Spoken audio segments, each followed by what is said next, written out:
When I was a couple weeks short of my 70th birthday, I started thinking about my mother's mother, who lived to be 100, and her mother, who lived to be 102, and my father, who lived to be 90, longer than anyone we had ever heard of in his family.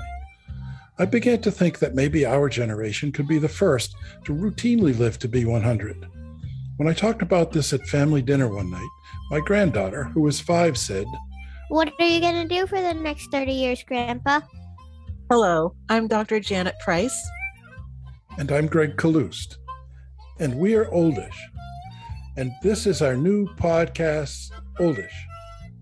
If you're oldish or know someone who is, please join us every week for conversations amongst ourselves And our special guests about what it means to be oldish in the 21st century.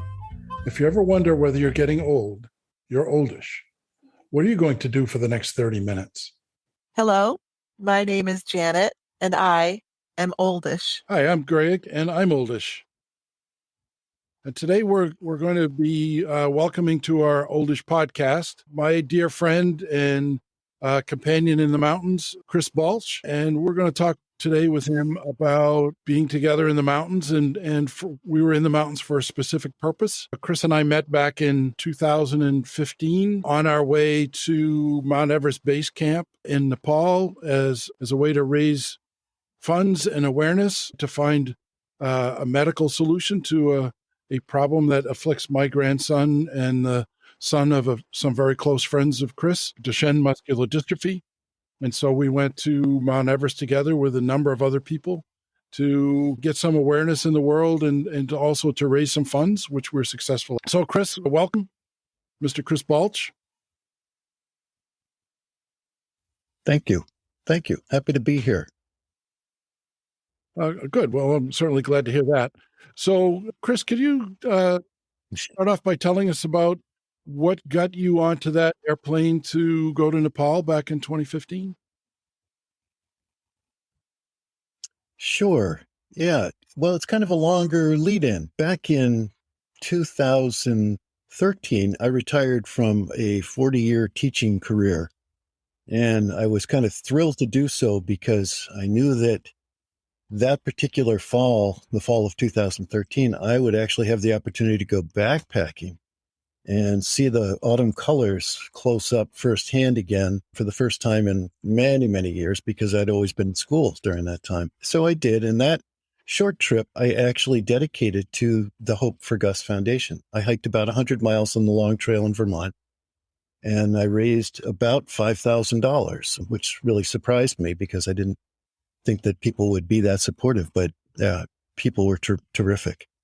So the next year I did the Long Trail from end to end, and that was about 270 miles. It was 35 days, and I went the whole time without a shower, so I probably smelled pretty awful by the end. But on that trip, I raised almost $20,000 for Hope for Gus, and so I felt like I was on a roll. And in the fall of 2014, after I'd finished the Long Trail, Steve and Tanya Dreer, who are the head honchos of Hope for Gus, invited me to go to Everest.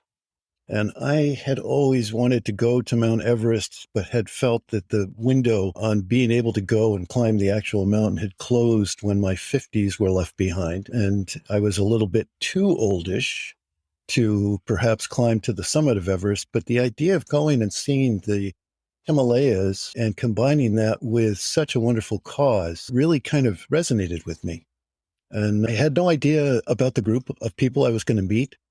And oftentimes I don't really do great in groups. Sometimes I just tend to be the odd man out and tend to keep to myself. But I didn't think that I was going to really be focusing on the group of people as much as it ended up being. But the trip to Everest was really inspired by a long-term love of the mountains and really a deep love for Steve and Tanya Dreer and their little son, Gus. So I was kind of prompted to do it. And then I met you, and that has been a great pleasure in my life to have gotten to know you. You have been a great friend and a wonderful mentor in ways, and I feel like I've been your mentor in ways And too. as you know, I It's been a feel the same nice way. friendship. Could you tell us a little bit about Duchenne and Hope for Gus? And I'm just going to jump in for a second, just as I hear things that kind of reflect focus of our podcast. So I'm hearing about that, this was like a post-career endeavor. And so just the kind of excitement for me to be reminded that our life doesn't end when our career, as we think of it, ends, and that this whole new world opened up to you around, hiking, and then pairing hiking with passions for helping. And also the idea when you just mentioned about that you weren't sure if you were too oldish to get to the summit, but that you felt like you could get to a base camp, just made me think about, that at this time in our lives that we can be pairing realities with possibilities. And that for you, that was, what you did. And I also just wanted to ask you, did you feel oldish at the time? It sound, were you, when you were thinking about joining this Hope for Gus climb, were you feeling oldish, or how old or, is there any way to even talk about that or comment? Sure. I wasn't feeling oldish, actually, and I still don't. Well, I guess I do and I don't. Certainly when I climb out of bed first thing in the morning, I have to do a few stretches so that I can move without discomfort during the day. But it works, and everything still works. And I'm, knock on wood, very luckily, I'm not on any big medications. I'm on one very small one that I'm actually weaning off of right now, and I feel good. I feel good. So I don't really feel oldish. I'm still a young man trapped in a body that is aging, but I don't feel like an old man, trapped in anything. So I would say, in terms of talking a little bit about Duchenne, one of the things I experienced when I retired that was very unexpected was that my world got bigger. I really kind of thought that as I retired, my world was going to shrink, and I was going to spend more time at home and sort of focus on boat building, which is something that I do for fun and profit, and that I wasn't really going to be as involved in different communities as I was as a full-time teacher.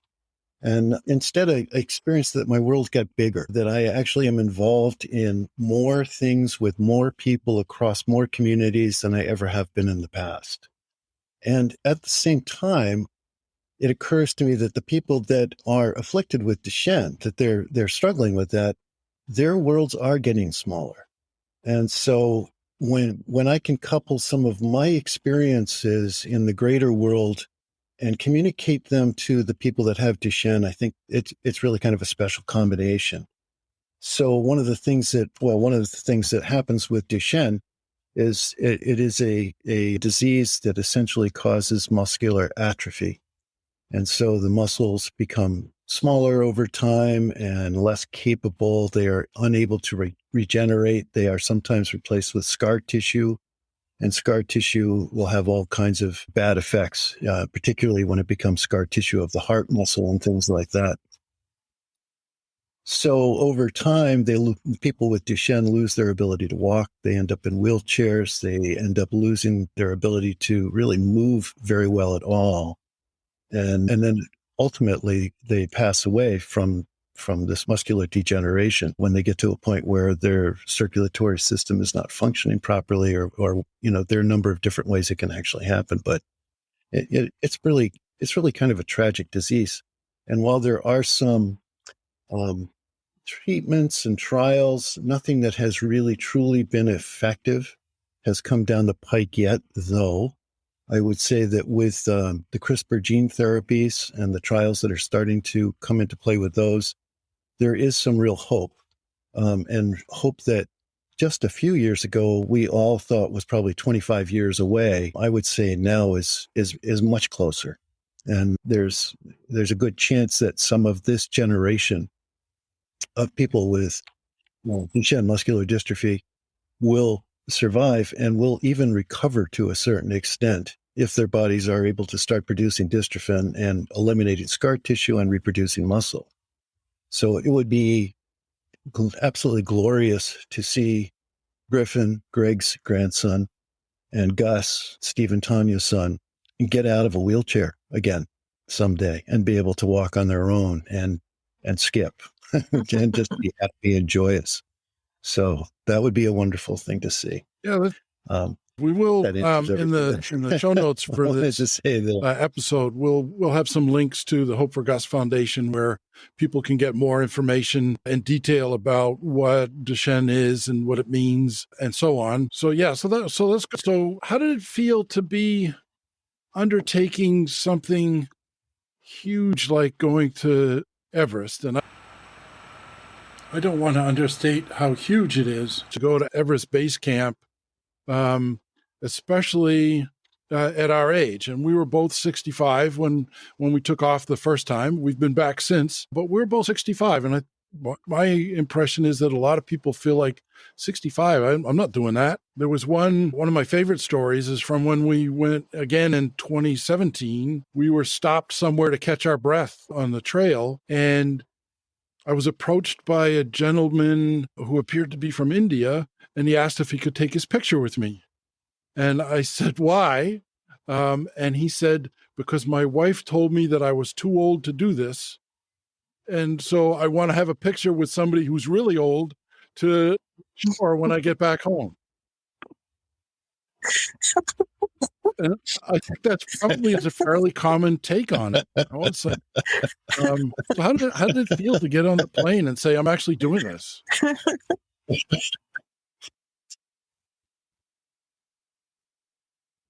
And I just want to jump in and say, maybe that is one of our roles as oldish people who are oldish, is to model.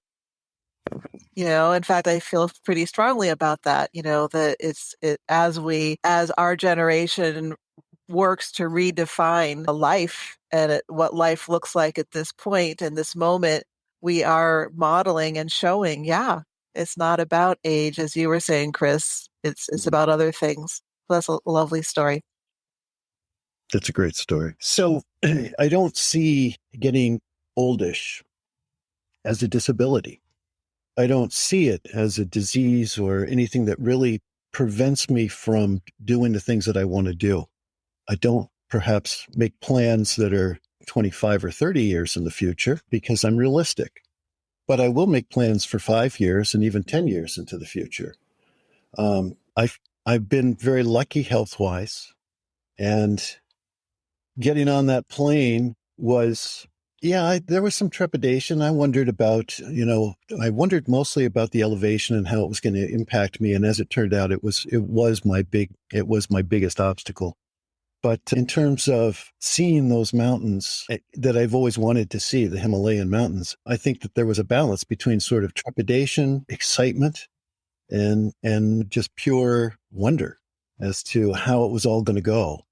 And I think that just because we become oldish, we don't really lose a taste for adventure and for new things and for trying to take some big bites out of life.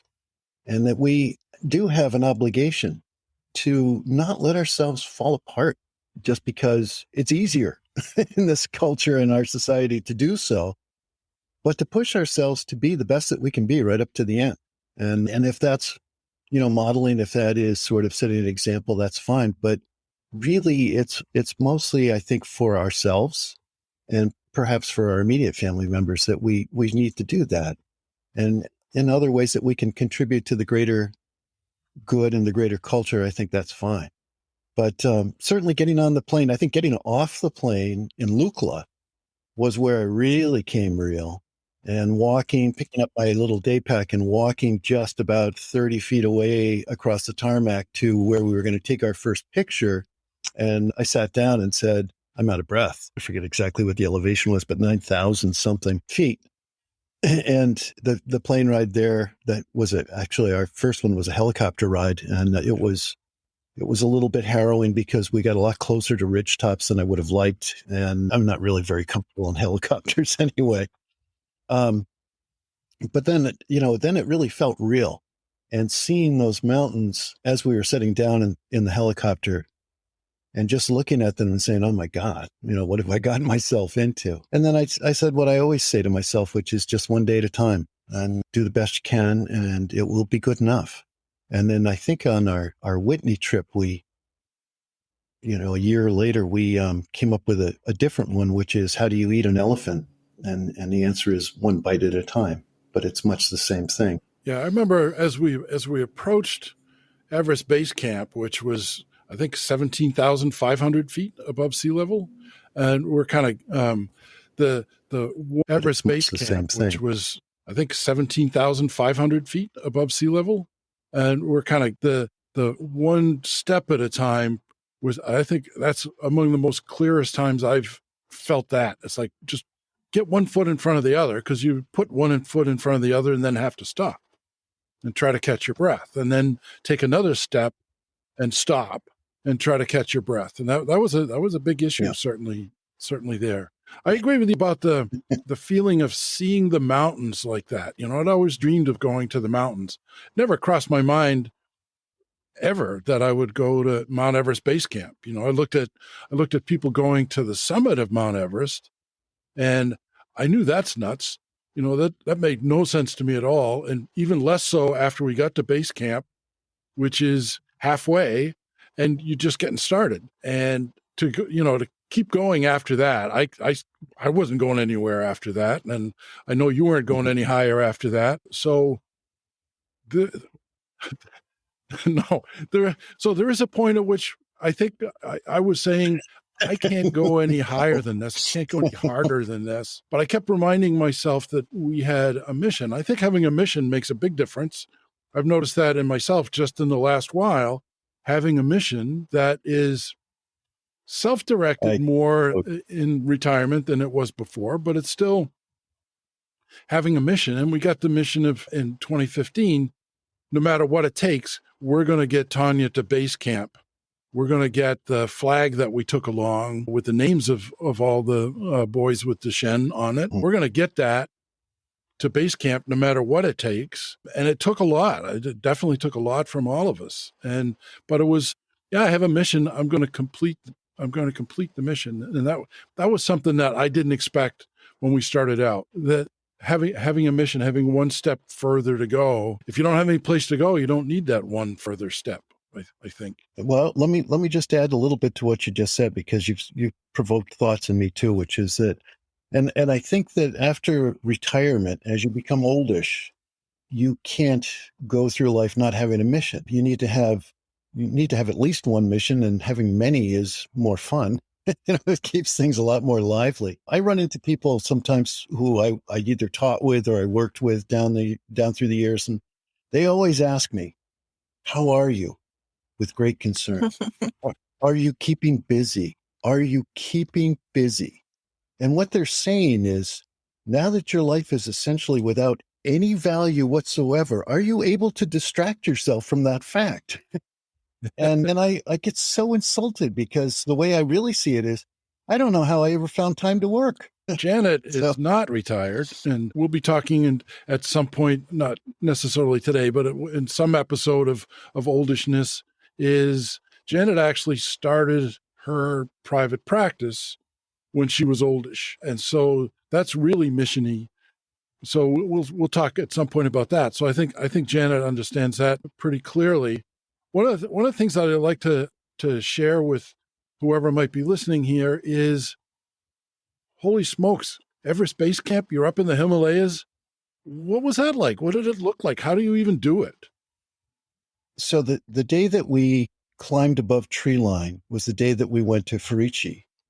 And Farichi is a very small village nestled right into a valley that's more or less near the base of Everest. It's still a few miles away, but you're really getting there, but you're well above. So the day we got there was the day that the Himalayas really sort of became wow land, where everywhere you looked, you just kind of went, wow, it's just unbelievable. And when the next morning, after we spent a real quiet night at Farichi that night, because we were all knocked out, dead tired. And then the next morning, we begged our guides to give us what they called a lazy day, which meant that we would not do a long day hike, because we would be at Farichi for a couple of days to acclimate to the change in elevation.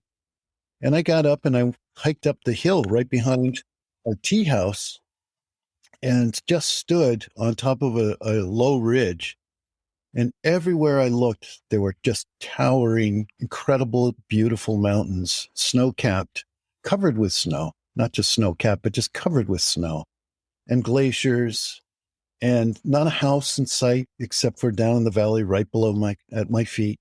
And it was just unbelievable wilderness, but it was also magnificence that I had never seen before. And on a very spiritual level, I felt like I was somehow close to creation. And it was magical. It was just magical. So when you're in that kind of a position, when you're standing someplace like that, when you're looking out over a vista like that, when you're experiencing something like that, you're not oldish. You're not any age. You just are you, and it is what it is, and you're there. And it's incredibly precious and wonderful. So It's really beautiful.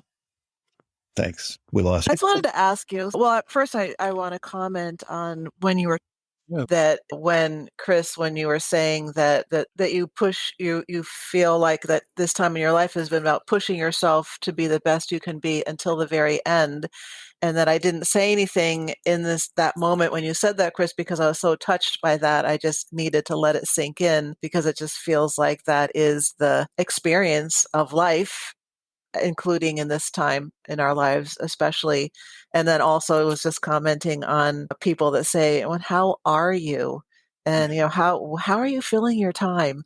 And how, that this talk right now is an example of it's not about suddenly cross a line where our lives are not meaningful anymore, or there's nothing to look forward to or get excited about, that we're just filling our time until the end. And so that was all touching to me. I have one question, which is, Chris, as you were talking about, looking out over the scene and seeing the mountains and feeling this kind of spiritual moment and magical moment, do you think you would have experienced that differently if you had been doing that in your 20s or 30s? Well, that's a great question. I have always loved the mountains, and I have spent rather an inordinate amount of time in them. But I would have to say that the experience is richer as you get older. And I think it's partly because you have a broader and a deeper perspective. So I've seen mountains for many years all over the world. I've spent time in the Alps in France. I was at the Matterhorn once in Switzerland. And of course, I've done lots of mountains all across the United States. And it's not that I was contrasting those mountains to what I was seeing, but I was adding what I was seeing to that experience. Mm. And so it just, in a way, I want to say it was icing on the cake, but that's kind of a simplification. Really, it was just adding a whole new experience, just a whole new sort of flavor to the entire package. And it's one of those things that kind of, it doesn't really come in through your eyes. It just comes in through your soul, and it becomes part of you, and it's there with you forevermore. And I sometimes when I'm feeling very stressed or whatever, I will think about places that I've been as just a way to sort of reflect and regain a center and a calmness. And I often think of that brief period that I was standing up on top of that ridge behind the village in Farice. And just climbing up there. It was really a short climb. It was probably like 200 yards, but I was like practically dead by the time I got to the top. And so I was like bent over in what Greg used to jokingly call one of my heroic poses, where I wasn't actually heroic. I was gasping. But once I got my breath up and I stood up and I looked out, I was just overwhelmed by the beauty. So one of the questions, and this is might be rude, Chris, but when we got to Everest Base Camp, you were quite sick in 2015. And then when we went back in 2017, not only were we both still oldish, but we had the awareness of what it was going to be like left over from 2015 as we got higher and higher. And you made a decision before we got to base camp at Gorkshep, the last stop before we got to Everest Base Camp. You made a decision to not keep going because of how it was the first time, I think, as well as some other things maybe. How did it feel? I'm confronting this pretty much every day. How did it feel to not be able to do something that I used to be able to do, even though I really want to? How did that feel? And did you make any shifts in consciousness to be able to adapt to it? That's a great question, Greg. So in the spring of 2017, well before I discovered that I had a medical condition, and it really threw me for a loop. And I was pretty sick during a good part of that summer, and had physically mostly recovered by the time we went, but was still kind of reeling from just the whole thing happening. And I don't want to get into what it was particularly, but it was not good, and it could have been a lot worse than it was. And I'm okay now, so I can be grateful for that. But I had lost some confidence just in my basic well-being that I have always had through my life.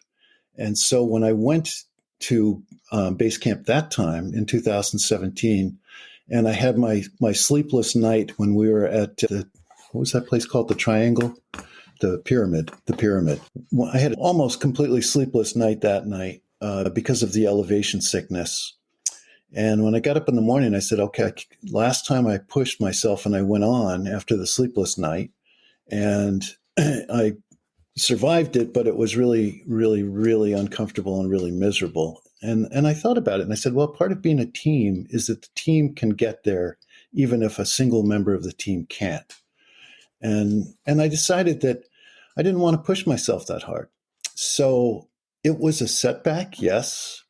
And I was disappointed, but I also felt like I made a realistic decision and an expedient one, but I also didn't feel like I was making a decision that was going to be for the rest of my life. I kind of felt like, okay, that means this time I don't do it, but if I come back here again in the future, I'll try again.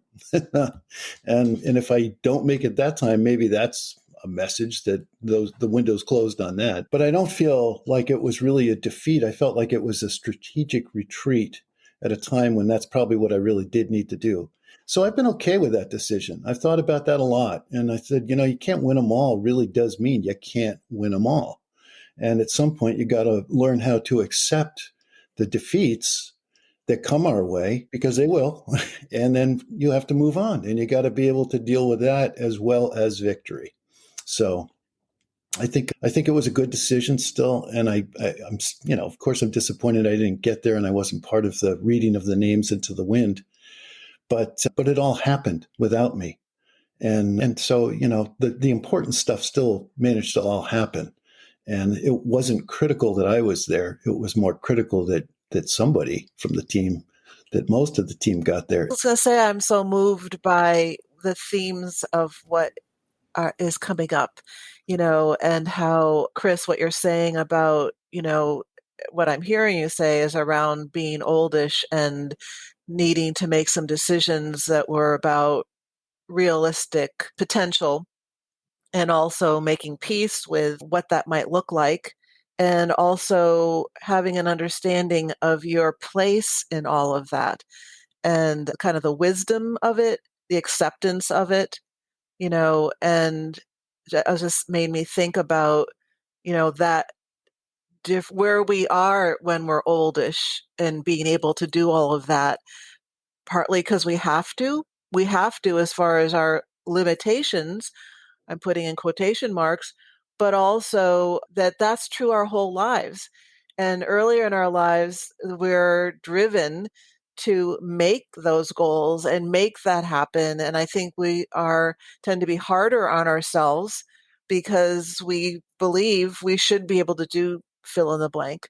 And that maybe the wisdom of oldish is a lifelong lesson of we're part of this. We're part of this story. We're part of this larger piece of life, and that's okay. Mm-hmm. I understand that it's not as good as if I had made it. So, Mm-hmm. Mm-hmm. But But it is what it is. Sounds like a really mature decision, though, Chris. And it was a hard. I know that it was a hard one. It was a hard one to make. It's an oldish decision. After you left and went back down, part of the group went on and kept going up, and we went up over the top of a glacier, and climbing up the glacier, I got to a point that I think may have been somewhat comparable, where we got to a rock fall that was 300 meters high, and the trail, such as it was involved clambering up over boulders. So there was kind of bouldering up, and the trail was an overstatement. You know, there didn't really seem to be a trail there. And the people in front of me were not oldish, they were young, and the people behind me were not feeling well. So I spent a lot of that 300-meter climb by myself. And I got about halfway up, and it was maybe 18,000 feet. And I got about halfway up there, and I sat down on one of the boulders. And for the first time I can remember ever, I said, I can't go any further. I can't do this anymore. I couldn't breathe. And I was just, but then I looked around and I said, I'm 150 meters up from a trail that's almost 18,000 feet. And I got another 150 meters to go to get up above 18,000 feet. I can't stop. There's just no way to stop here. And I was able to keep going, I'm glad to say, because it would have been embarrassing to be the dead guy on the side of the trail for the next 40,000 people that walked by. But it was just really hard. And that's where I felt my limitations really. But for the rest of that walk, I was mostly alone on the trail, and that was some of the best alone time I can imagine. I knew there was a team out there, and I wasn't in any danger. But looking back on the time that we spent doing the oldish adventuring for reasons other than our own, you know, every time I went on a hike or a trip before, it was always because I wanted to. And this particular trip was the first big thing that I ever did, other than raising a family, that I did for somebody else. You know, I did it for many people that I didn't know.